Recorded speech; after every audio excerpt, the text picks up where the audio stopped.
Breaking. Nnamdi Kanu agitation is call for restructuring. Onye Ukwu. Nnamdi Kanu agitation is call for restructuring. Onye Ukwu. To my dear listeners, from wherever you're listening from, stay tuned as I read today's news.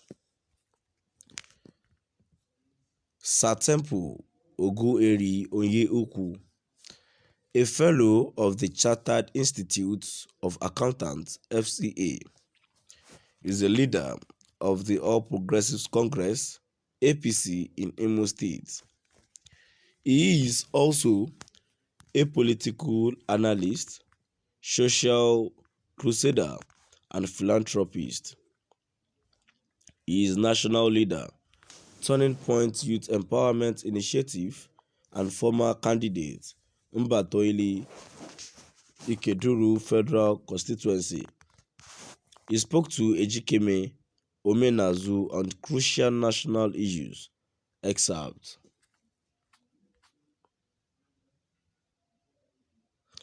I think the president's action was because of the provision on the direct primaries.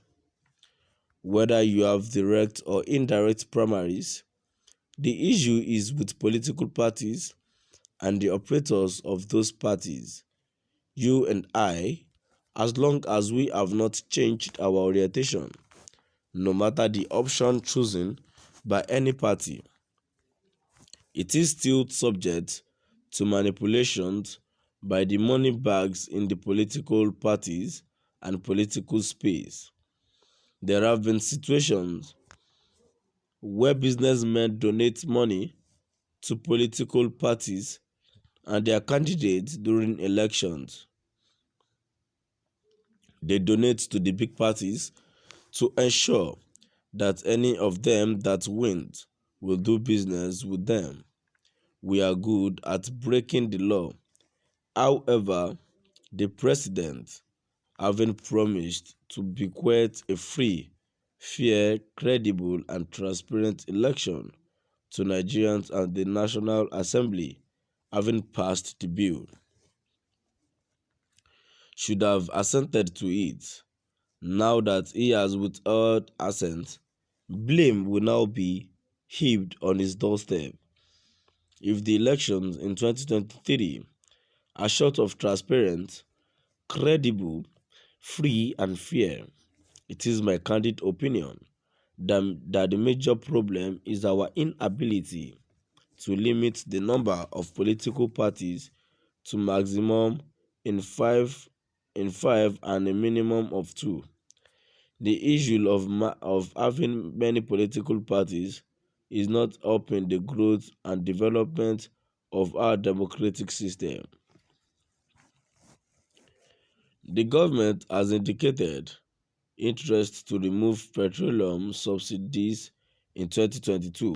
What is your reaction to this?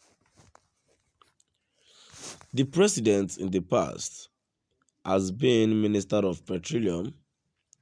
He has been a head of state. He was the chairman of the Petroleum Trust Fund, PTF, under the late head of state, General Sani Abacha. Now he has been Minister of Petroleum Resources since he assumed office as the president and the commander-in-chief of the armed forces in 2015. He has always been in a position to influence. He has been involved in the appropriate pricing of fuel and the development of the petroleum sector. He promised Nigerians to build more refineries and rehabilitate the existing homes in Kaduna, Port Harcourt, etc.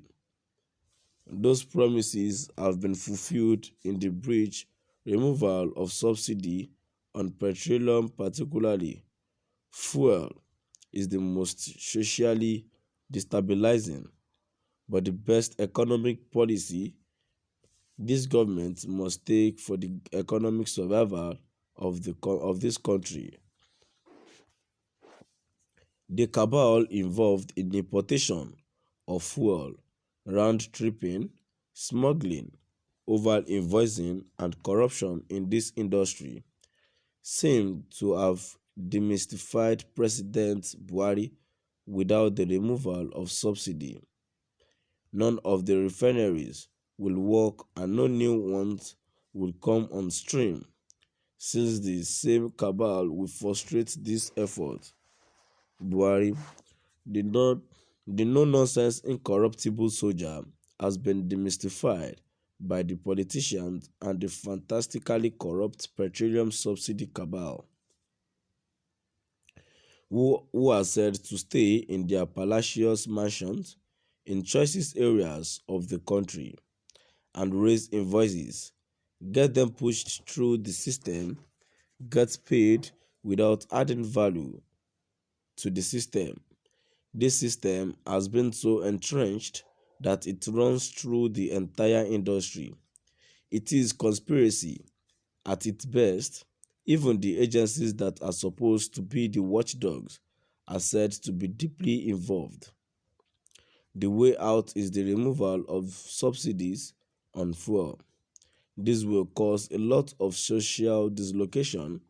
However, a time comes when a particular group of citizens will have to pay the price of the future economic growth and development of the country. That time is now.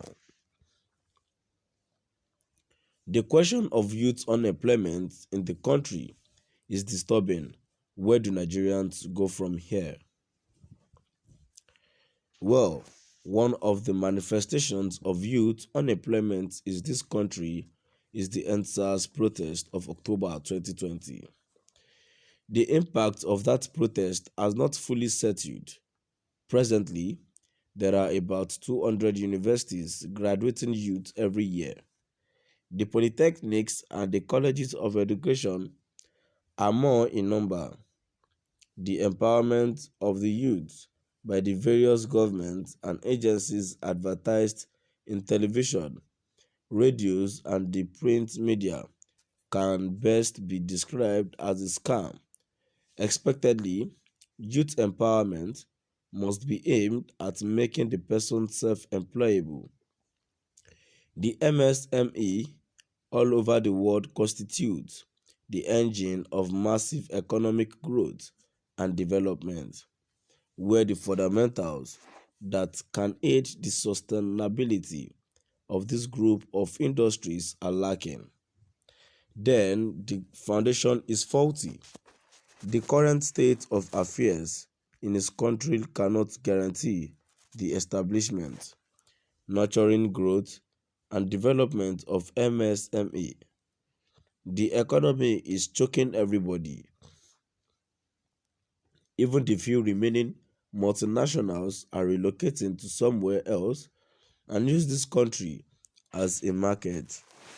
Youth empowerment must involve skill acquisition and appropriate orientation for the youth to be self-employed. Youth empowerment is the guarantee for a sustainable greater tomorrow.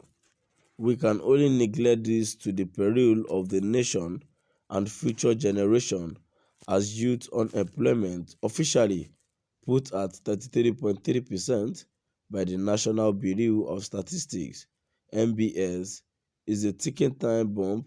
Unofficially, this figure may be up to